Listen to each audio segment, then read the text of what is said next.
The Farmer and the Fox. In the quiet of the early morning, when the first light of dawn was just beginning to break over the horizon, there was a rustling in the bushes near a farmer's field. A hungry fox, with fur sleek and eyes sharp, crept closer to the prize it had been stalking for days. A plump chicken, fattened by months of good feed. The fox's stomach growled as it licked its lips, its thoughts clouded by hunger. It darted forward, swift and silent, and snatched the chicken before the farmer could even raise his head from his morning chores. But the farmer had seen it all. He had been awake since the crack of dawn, as always, and his keen eyes had followed the fox's every move. He leapt from the shadows, his voice booming through the crisp air. "Thief!" he shouted, his hand gripping a sturdy branch. The fox froze, caught in the act. Without hesitation, the farmer rushed forward and captured the fox by its bushy tail. The creature struggled, its sharp claws digging into the earth, but the farmer's grip was firm. "You're stealing from me again, fox! You think you can take my food and get away with it?" The farmer growled, his face twisted with anger. The fox, panting and trapped, looked up with wide, desperate eyes. "Please, farmer," it pleaded, its voice trembling with exhaustion. "I am not stealing for the sake of greed. My stomach has been empty for days. I've searched the woods, but food is scarce. I did not mean to harm you." The farmer's eyes narrowed. "You think you can just steal from me and expect no punishment?"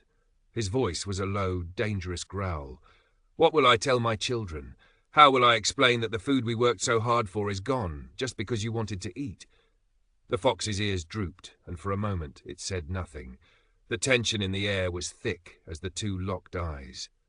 The farmer's anger was sharp and clear, but the fox's gaze was filled with something else, something raw, something human.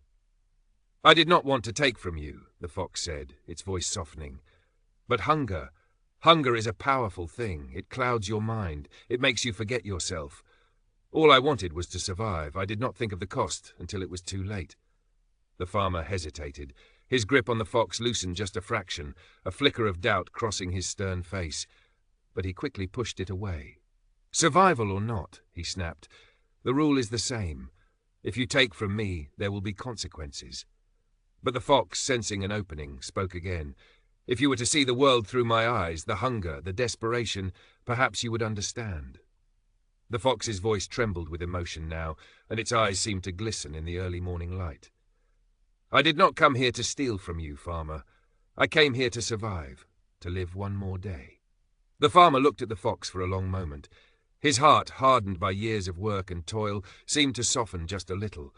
His fingers loosened around the fox's tail, and for a fleeting moment there was silence between them. Then, in an unexpected twist, the farmer released the fox. "Go," he said, his voice quieter now, almost gentler. "But know this, if I catch you again, it will not be so easy." The fox, its chest heaving with relief, backed away slowly. It turned and vanished into the shadows of the woods, leaving the farmer standing there, his emotions conflicted and unresolved. As the fox disappeared into the trees, the farmer stood still, contemplating the moment. He wondered if perhaps there was more to survival than the simple act of providing for oneself. The fox's words echoed in his mind as he turned back to his field. Hunger, desperation, the thin line between survival and theft. And for the first time in years, the farmer questioned the harshness of the rules he had lived by. If you enjoyed this story, don't forget to like, share and subscribe to help the channel grow.